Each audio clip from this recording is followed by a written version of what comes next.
y vamos a hablar acerca de un amor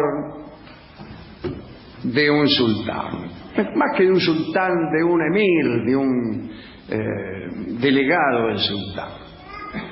Como ustedes saben, las huestes de Tariq Ben Ziyad desembarcaron en España ya en el 711, derrotaron al rey Rodrigo en la batalla de Guadalete y como resultado vinieron 8 siglos de dominación musulmana sobre la península.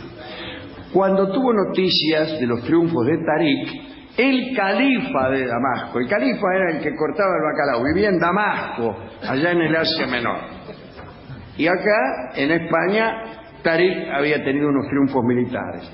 Entonces el califa de Damasco dice, voy a mandar a otro general, voy a mandar, a ver qué pasa, a un gran guerrero que se llama Musa ben Nusair. Musa ben Nusair. Después de varias acciones, Musa se cansó y dijo, ¿qué me importa? Y dejó al frente del ejército a su hijo. Su hijo era Abd al-Aziz, que de él hablaremos. Abd al-Aziz, que se hizo famoso porque después de reconquistar a la sublevada Sevilla, la convirtió en la primera capital de Al-Andalus, de Andalucía. Entre los cristianos derrotados había quedado nada menos que la viuda del rey Rodrigo, que se llamaba Egilona. Los cronistas árabes la llaman Ailuna. Esos mismos cronistas dicen que era muy, pero muy hermosa. Abd al-Aziz se fijó en ella. Dice la crónica que Egilona estuvo interesada en el invasor y al poco de verse compartieron el lecho y después se casaron. Este encuentro con una reina cristiana le convino por un tiempo a Abd al-Aziz. Los nobles visigodos abandonaron la resistencia. Algunos de ellos, visigodos eran cristianos, no los que estaban antes ahí. Algunos de ellos incluso se convirtieron al Islam para no tener que garpar impuestos por las propiedades que habían logrado conservar y para mantener su estatus e influencia con los conquistadores. Por eso el impuesto tiene un valor político. El impuesto no es que agarremos la guita solamente, sino que vos para inducir a la población a determinadas conductas, fijas impuestos por la conducta que vos no querés que sigan. Por ejemplo, que sean cristianos. Entonces le pones menos impuestos a los musulmanes y los tipos se hacen musulmanes para no tener retenciones. Mientras los nobles visigodos cristianos pensaban en todo eso, dice el cronista que Abd al-Aziz enseñó sin tardanza a Egilona los elementos esenciales del amor árabe, que parece que son los mismos que en todas partes. Pero la joven se mostró como muy buena alumna. El caso es que enseguida tuvieron un hijo al que llamaron Azim. Este hecho, según el derecho vigente en el califato en aquellos días, realzaba automáticamente la condición de la madre. La madre del heredero obtenía muchos privilegios. Y Egilona, cristiana y viuda del rey Rodrigo, pasó a ser una sultana mora. O al menos eso pareció. Y este es el punto central de esta historia. Egilona y Abd al-Aziz vivían en Sevilla. El tipo estaba muy enamorado, le compraba muchas joyas, lindos collares, y Egilona empezó a influir en las políticas del marido. Dice, ¿qué te parece si invadís a estos tipos que ya me tienen cansada? Etcétera, etcétera. Y Abd al-Aziz propició todo tipo de beneficios para los cristianos. ¿Por qué? Pues la tipa era cristiana. Fue muy tolerante. Les permitió sus jueces, sus obispos, sus sacerdotes, sus ritos, sus templos. Y entonces Egilona estaba muy contento. Y también empezó a llenarle el marote al marido, diciéndole que se hiciera rey. El califa estaba en Damasco. Él era simplemente un delegado del califa. Y dice, hacete rey, ponemos acá el reino de España o de Sevilla, qué sé yo. Total, dice, ¿qué me importa? Bueno. El caso es que a Abd al-Aziz le vinieron ganas de independizarse. Y había otra cosa que también era inquietante. Egilona no había renunciado en absoluto al cristianismo y operaba con esas ideas sobre su esposo. Por algún tiempo, esto siguió así, hasta que el califa en Damasco medio que se enteró. Además ya venía mal el califa en Damasco porque, ¿se acuerdan del papá de Abd al-Aziz, Musa? Que estaba allá y parece que se enemistó con el califa y el califa le cortó la cabeza. Musa no dijo nada.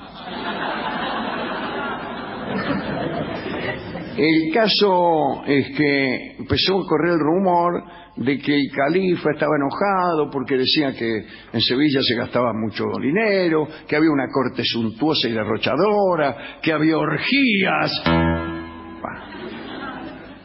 Y Abd al-Aziz no había más remedio que enfrentarse con el califa. La lejanía de la capital en Damasco lo favorecía un poco, hasta que llegaba el califa ya ni siquiera era visible. Bueno, Egilona aprovechó esta situación e insistió con sus deseos. Le pidió que se proclamara rey de Andalucía. Abd al-Aziz se negaba. Egilona le dijo que un rey sin corona es un rey sin reino. Y Abd al-Aziz no resistió más y dejó que avanzara esa idea, y un día Abd al-Aziz se puso una corona y tronó el escarmiento. En Sevilla vivía un tal Ziyad ben Anaubiga, que era un oficial de confianza del califa, y este le alcahueteaba todo lo que ocurría al califa de Damasco. El califa, que se llamaba Sulaimán, como casi todos, comprendió definitivamente que aquella pareja, me refiero a Abd al-Aziz y su mujer, podían resultar peligrosas, y preparó un plan para matarlo.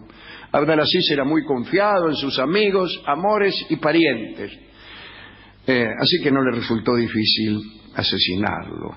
El ataque a Abd al-Aziz lo realizaron 5 oficiales a quienes el califa había confiado aquel terrible encargo.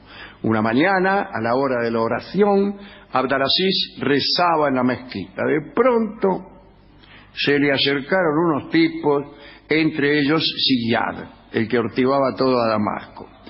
Dice la crónica: ajeno a lo que le esperaba, el emir ni se movió. Ziyad sacó un puñal y lo ensartó bien ensartado. En realidad parece que no lo ensartó tan bien ensartado, porque Abd al-Aziz salió rajando y tuvieron que correrlo hasta que lo alcanzaran en un patio. Pero ¿a quién le importa esa dilación? Tenemos mucho que hacer. Lo mataron. Ziyad terminó de clavar el puñal. Era marzo de 716. Y después, para certificación del califa, le cortaron la cabeza a Abd al-Aziz y la enviaron alcanforada a Sulaimán. ¡Qué delicadeza!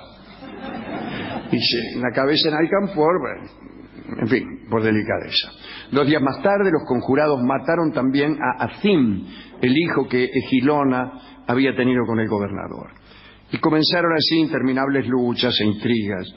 Entre el 716 y el 732 se sucedieron en territorio español 12 emires.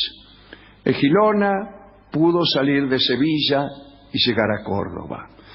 Un rico mozárabe llamado Sisberto quiso casarse con ella, pero Egilona lo rechazó y se retiró a vivir en soledad. Una crónica un poco mítica dice que le dijo a Sisberto que prefería morir siendo la viuda de 2 reyes antes que seguir viviendo convertida en la esposa de un hacendado. Egilona había nacido en Toledo y allí murió, olvidada, en el año 718.